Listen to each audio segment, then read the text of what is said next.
What is up, my funky Homo sapiens? I have returned.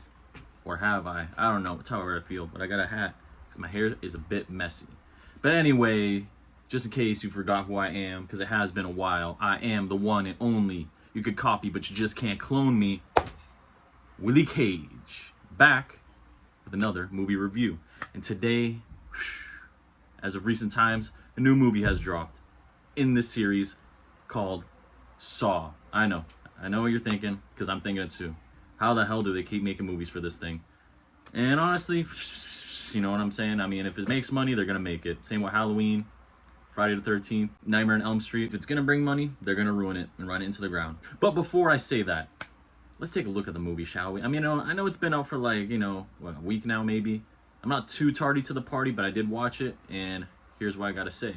The newest movie in the Saw series is called Sawx. Or at least that's what I like to call it, because that's what the freaking logo looks like. It's Saw with an X right next to it, because it's the 10th movie in the series. It looks like Sawx, spelled the wrong way. Just like Five Cream, or Scream 5.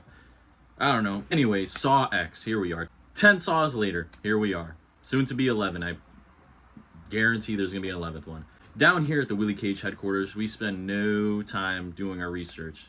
We work night, we work day, countless hours to bring you the facts. And here's what my conclusion is. This takes place between Saw 2 and 3. And I know what you're thinking. How would you know that? Well, one, Jigsaw's alive, so it can't be any of the later series, am I right? Two, in the movie you could see Jigsaw, John Kramer, however you want to refer to him, sketching in a notebook. And what's in that notebook, you may ask? It's the machine from Saw 3. You know, the rack. So that clearly means he didn't build it yet. Therefore, before Saw 3, and I assume after Saw 2, just because. Okay, so what's going down in this movie? You know, it's not all the way after Spiral. It's not all the way before Saw. So what's going down, Charlie Brown? I'll tell you. Believe it or not, John Kramer still has cancer in this movie. I know. Crazy to think. And, of course, he does all the things that one would do if they had that. He's going to the hospital, living his life, trying to figure out what he's going to do, because death is going to be knocking upon that door soon. So, whatever. He ends up in a support group with other people, sharing terminal illnesses. And whatever, he's talking away. Some time passes. He ends up at some random breakfast shop. And he's sitting down, writing, autographing his final wills. And he sees, or at least he hears at first, a familiar voice. And he looks up. It's one of the dudes from the support group. The one and only Henry. I know. Our favorite Henry from all the previous Saw movies. And Saw movies to come. Am I right? Just kidding. Well, no, I'm not kidding. That's actually who it is. But this dude, he's looking groovy like a movie, man. He's not sick anymore. Because before in the group scene, he was looking, a little down. You know what I'm saying? But he's looking healthier than a horse. And John Kramer sees this, and he's like, "Yo, my good man, what's going on here? You gotta put me onto that." And he's like, "I'll tell you, all right? There's a secret program.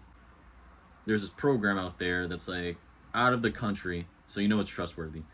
And it cured me. It's just they do the surgery on you, drink this drink or whatever for X amount of time, and then boom, I'm cured. I don't have my cancer anymore." It shows him the scar, and he's like, "You know what?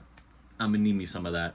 So he gives him the digits. Our good man Jigsaw is doing his research, calls up, he's like, "Yo, I need me some of that." And eventually he gets his appointment made in Mexico.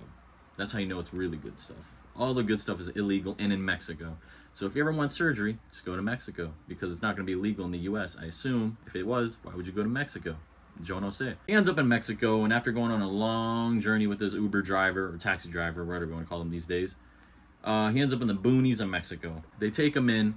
They show him around. He meets this young girl named Gabriella, who's a Mexican. Before you know it, they're getting to the surgery. He's getting up in that surgery room. The doc's there. The nurse is there. He's laying down, and they're doing the brain surgery. Yada, yada, yada. The whole nine. Afterwards, they hook him up with the drinks. You know what I'm saying? And they're like, just drink these for, I think it was 7 days, morning and night. And boom, you're cured. So he's feeling happy. He just defied death by another who knows how many years. And he's just enjoying life. I mean, what would you do in a situation like that? That's what I would do. I would just enjoy it.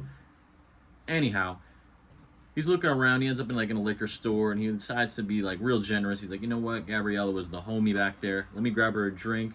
Boom, bring it to her, show her much how I appreciate her services and whatnot. So he grabs it, and he ends up somehow finding the way wherever the hell the path was to that location in Mexico. And he's there, and he's like knocking on the door, and he's like, "Yo, Gabriella, bro, it's me."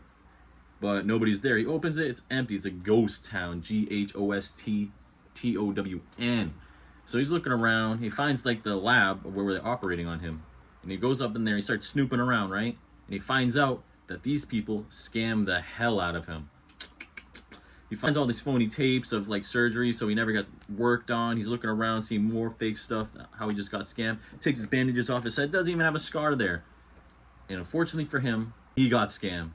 And there's no worse person to scam than an insane serial killer or serial torturer, because he's not a killer. I rate this movie a pretty good rating. I don't even know what my rating scale is anymore. I just rated this many out of this many, right? What is it missing between here and here? Well, I'll tell you. For me, it's the final trap in the movie, right? So we get all these gnarly traps. The one with the lady has to freaking saw through her leg and get the bone marrow out. The one when the guy has to perform brain surgery on himself. The one where poor Gabriella has to freaking hammer her freaking wrist bone and break it, dislocate it, and do the same with her ankle bone, right? Her ankle. Before she gets melted by radiation, right? And then the one that really like screws with me, I don't know if it actually happened or if it was just in the imagination of Jigsaw, is the one with the eye trap. The one that was all over the movie posters, all over the trailers. And then it's in the movie and you don't even know if it's real or not. I mean, if I had to choose, I'm going to say it's real just because. That's I wanted to. That's the only reason. It was a sick trap. Actually, it's my favorite trap within the movie. But I don't know if it's real.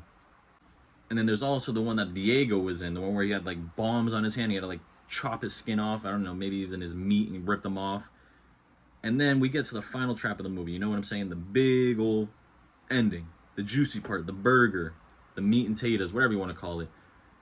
And it's just Dr. Cecilia stuck in a room with her boy toy. The doors are locked and it fills with poison, right? And that's it. You would think I was going to say more, but that's it. The only thing to it is there's a hole for one head to breathe out of it. Get that back out with that one, am I right? Like, you couldn't give the worst person in this movie a better trap or a more torturous trap. Mr. Jigsaw. She should have been put in the eye suck hole thing. Whatever you want to call it. I don't even know if these traps have names. I don't even, on my paper, I just listed some random names. Leg saw, brain surgery, eye suck. That's what that one's called to me, the eye suck. Anyhow, I feel like she was the most annoying character, and she got the least painful. Well, I mean, still painful. You're breathing in poison, right? But she should have got something, man. I mean, come on. I would have been happy with another reverse bear trap. I would have been happy if they pulled a Saw 1 and just shackled her up and made her cut through her own leg. Instead, she just sat there and breathes in poison. I don't know if she survived. I mean, I don't think she survives because she's trapped up in a room. And the only thing there is just a hole big enough for her head. But, I don't know. I think it was pretty weak sauce. That's like the number one thing. Besides like the POV coming from Jigsaw. I mean, it's not that it's a bad thing, just I prefer it the other way around. Other than that, it was a pretty decent movie. You know what I'm saying? Now, do I recommend you and your homie, or you and your boy toy, or you and your girl toy, or you and your other significant other, or cousin, or whatever else, go to your nearest theater, buy tickets, sit down and watch it? Why, yes, I do. I do recommend you do that. Even with their overpriced popcorn and soda. You know what happened to me? I bought a medium soda and a medium popcorn, and that thing almost cost me $20. But you should still go watch the movie. How you watch is up to you. I mean, I think it's a solid movie overall. It's Saw, and it has torture. What else can you ask for with these movies? I mean, that's what it's all about, right? The blood, the guts, the blood, the guts, the violence. Is there any more you could ask for? Willie Cage doesn't think so. Final thing I leave you with is love, peace, and chicken grease.